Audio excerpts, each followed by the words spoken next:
So you're just a leech, living off your parents at your ripe old age, huh? Lily, Emily, my 8-year-old niece, delivered these cutting words with a grin, flanked by my sister Anne and her husband Sam. I could only imagine the kind of parenting they practiced, judging by Emily's audacious statement. Anger simmered within me, but I knew I had to respond calmly. My name is Lily. I live with my parents in our family home. After living independently for some time, I chose to move back to support my aging parents whom I cherish dearly. I explained, trying to keep my composure. I love my work and have no interest in marriage. Taking care of my parents is a choice I made out of love and responsibility. Dad, a former chef, still loves cooking and prepares delicious meals for us even in retirement. Coming back home meant enjoying his cooking again, something I missed during my time away. It's a simple joy that brings us closer as a family. When Mom retired from her long-held part-time job, I encouraged her to take it easy, sensing it was the right time for her to relax. My parents often strained their backs from standing at their jobs, so I convinced them to retire early, assuring them I could support our household. I reflected, while I excel at work, I admit I'm not the best at housekeeping, so I'm grateful my parents take care of chores. It's a mutually beneficial arrangement. Disrupting the stability are my sister Anne and her family. I continued. Almost every week, they drive 30 minutes to our house uninvited, expecting meals. Anne justifies it as saving on food expenses, citing the high cost of raising their daughter Emily. They would devour my dad's cooking as if entitled, then leave without cleaning up. A weekly routine. I might have tolerated this, but Anne's other behaviors crossed the line. I lamented. Before leaving, she would rummage through our belongings, seeking items to sell online. I began hiding my accessories and valuables. She also raided our fridge without asking, treating our home like a free-for-all. When I confronted her about this, she dismissed my concerns. I recounted. You wouldn't understand, Lily, she retorted. Managing a household is tough when you're married. But Anne isn't the only one with selfish tendencies. Emily, taking after her mother, has grown increasingly disrespectful. This is gross, she remarked about Dad's meal, with neither Anne nor Sam correcting her. The meal, prepared by my dad, a retired chef who takes immense pride in his cooking, was beyond reproach. Yet Emily complained, I can't eat this. It's disgusting. I want cake. Sam, hearing this, turned to me and inquired, do we have any cake? Emily seems to be craving some. I couldn't help but frown in response. Sensing tension, Dad quickly intervened, apologizing. I'm sorry, we didn't prepare any cake. Did you not enjoy today's meal, Emily?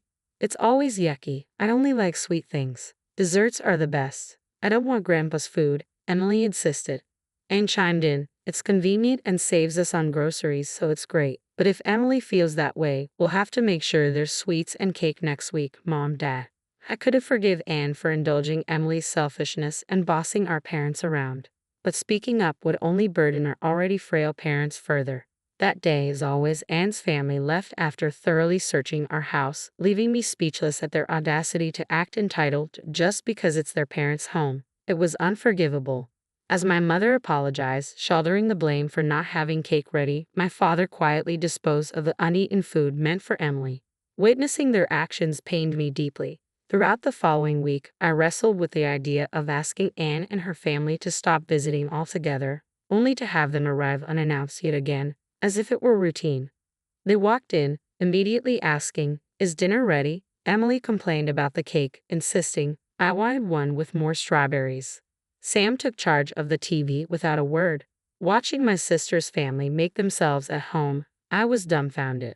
When Dad's meal was served, Anne and Sam savored it, chatting and even sharing a bottle of wine. Meanwhile, Emily, displeased with the store-bought cake and refusing to touch her meal, buried herself in a game on her phone, remarking, Grandpa and Grandma are so useless. Desperate for them to leave, I blurted out, oh, by the way, we decided to move out next week.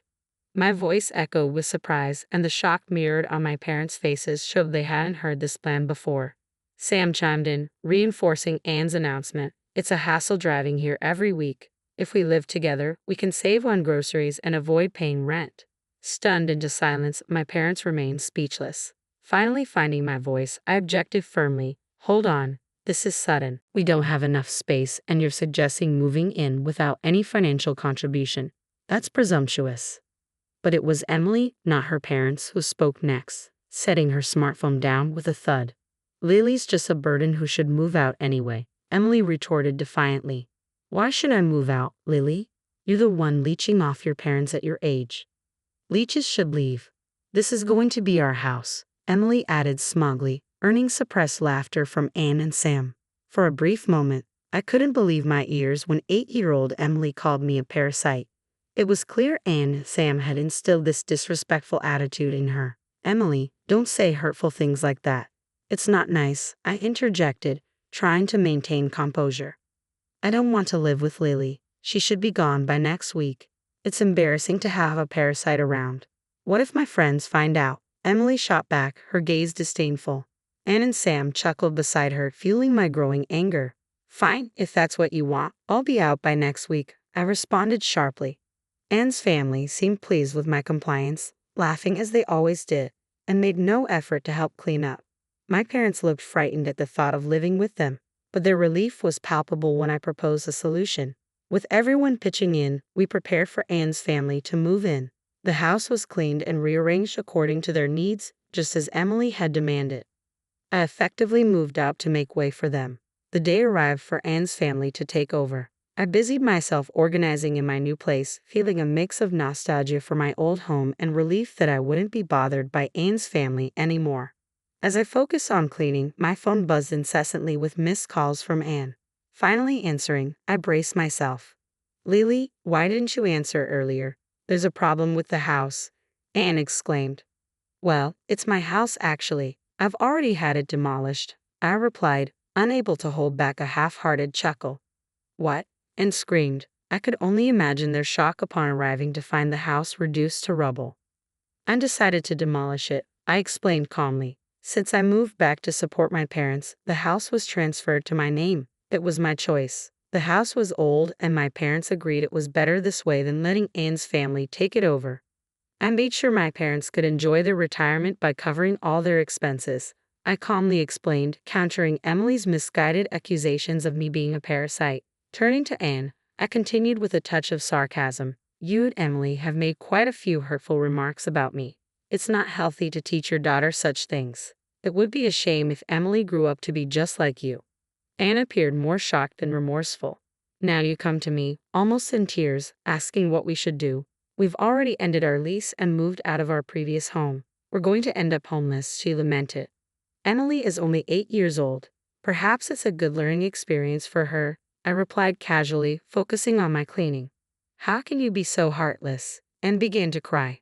I think that should be my line. Who was it that repeatedly insulted me, both through their own words and through their daughter? I retorted pointedly. I'm sorry, I'll make Emily apologize too. Please, just for tonight, let us stay at your new place, Anne pleaded desperately. No, that's not possible. Mom and Dad are both frightened to see you now. Your negativity has affected them deeply. Our new home suits them perfectly, and they're happy here. Please stop disrupting our peace, I replied firmly. I'm hanging up now. I'm busy, I stated, ending the call despite Anne's continued pleas and protests. Afterwards, Anne continued to call numerous times, but I chose to ignore her. It seemed she also attempted to contact our parents, who also ignored her calls. Eventually, the persistent calls ceased, and it became apparent that Anne and her family had found somewhere else to stay. A few days later, my mother updated Dad and me on the situation. Anne had been messaging me, but only via text, she explained. It appears they are staying with Sam's parents now. Sam's mother, Anne's mother-in-law, is known to be very strict about rules and manners. Anne doesn't get along well with her and seems to be struggling under the roof of such a stern figure. Even Emily, who had been quite spoiled, seems to be learning from her time with this strict grandmother. It's likely she would have grown into a difficult adult if she had continued on her previous path. Looking back, this situation might be for the best. It's challenging for Emily, but it's a necessary part of growing up. Hopefully, she'll come out of it with better manners and maturity. It turned out that Anne and Sam were in worse financial straits than we had realized. Sam had a penchant for gambling, often squandering their money on bets, and didn't oppose his habit and occasionally joined in, which only worsened their financial situation. Their mounting debts pushed them to seek shelter with our parents. I was astounded by their audacity. Eventually, Sam returned to his parents' home, but reportedly disappeared a few days later. Whether he fled from debt collectors or was compelled into some form of work remains unclear. He left a note saying, "I'm leaving home.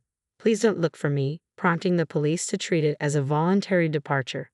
Now, without any savings, Sam is said to be working multiple jobs from dawn to dusk to repay his debts, and sends daily messages to Mom, detailing her hardships, but Mom remains resolute in not offering assistance.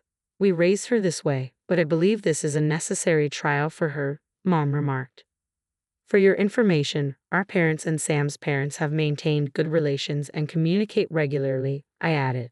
When Mom expressed apologies to Sam's mother for Anne and Emily's disruptions, Sam's mother responded energetically. "Having children who are worth teaching adds some excitement to life. I apologize for my son's actions. As a gesture of apology, I'll make sure to guide my daughter-in-law and granddaughter properly." Since cutting ties with Anne and her family, my parents and I have found immense relief. We now savor our days without the constant dread and annoyance. Dad, who had lost confidence in his cooking after Emily's criticism, now joyfully showcases his culinary skills in our new spacious kitchen. I've always cherished Dad's cooking, and every delicious from me seems to inspire him even more. Mom, who used to tire easily during Anne's visits and felt drained, now frequently ventures out since our move. She's joined a local club and rekindled her passion for watercolor painting. Watercolors are her forte, and under her teacher's gentle guidance, she joyfully creates her art. Lately, she's been going to the park with her sketchbook, capturing various scenes and objects. We eagerly anticipate her upcoming exhibition with the art club, planning to attend together. My life continues to be busy yet enjoyable as I pursue work I love. The constant criticism and nagging from my sister's family are now distant memories, greatly reducing my stress levels. Experiencing this relief has shown me how much strain they had been causing me. It's refreshing to rediscover my own brightness and cheerfulness. As my parents age, they're embracing their lives with newfound happiness, which brings me immense joy. Our home is equipped with accessibility features that will make caregiving easier if they ever need it. "Lily, thanks to you, we're so happy. We truly appreciate it," my mom often says. Dad echoes her sentiments with a warm smile and a heartfelt thank you. My dedication to my parents stems from a desire to have no regrets when the time comes for us to part ways. Seeing them content is the greatest reward. I want to continue living this calm, fulfilling life and will do everything I can to maintain this daily happiness.